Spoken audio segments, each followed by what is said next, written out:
আমি আমার ৩৩ বছরের রাজনৈতিক লড়াইকে আমি দেখিনি ধর্ম দেখে হত্যা। নতুন বিয়ে করেছে, মধুচন্দ্রী জন্য গেছে, টিভিতে তো দেখেছি। কলকাতায় এয়ারপোর্টে যখন পৌঁছায় বিধান অধিকারী সমীর গুহর দেহ, বিধান অধিকারী আমাকে দেখে তার স্ত্রী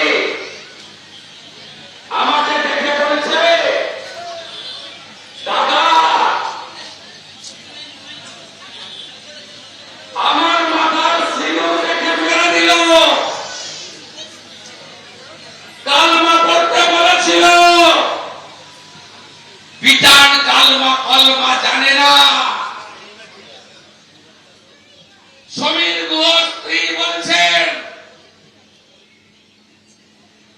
শুভেন্দু ভাই তোমার দাদার হাতে হিন্দুদের টাকা ছিল, সেই টাকা দেখে মেরে দিল। পরের দিন বাড়িতে গেছিলাম যাদবপুরে, বিধান অধিকারী স্ত্রী বলছে গুলি করার আগে বস্ত্র সরিয়ে হিন্দু কিনা কনফার্ম হয়ে তারপরে খুন করেছে। জাগবেন না, প্রতিশোধ নেবেন না।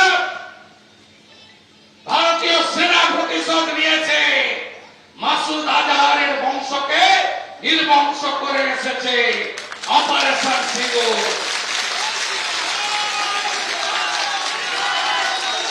১০০ কিলোমিটার ভিতরে ঢুকে মোদিজি তার সেনাকে দিয়ে মেরেছে। अंदर घुस के मारा, मोदी है तो मुमकिन है।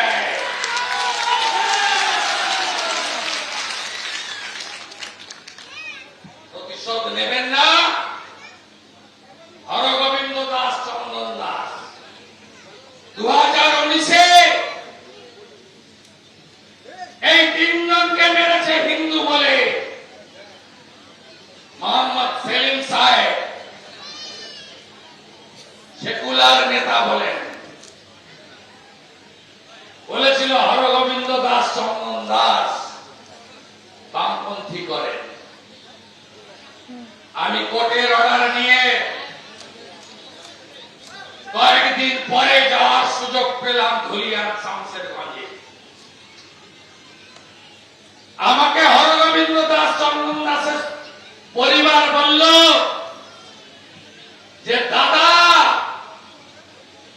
বামফ্রন্টকে ভোট দি, কিন্তু বামফ্রন্ট বলে মারেনি, হিন্দু বলে মরেছে। গলায় তুলসী ছিল। হরগোবিন্দ দাস, চন্দন দাস প্রতিমা বাড়ায়, মৃৎশিল্পী, তাই পশু কাটা ছুরি দিয়ে নৃশংসভাবে খুন করেছে। আপনারা ঐক্যবদ্ধ হবেন না? পুলিশের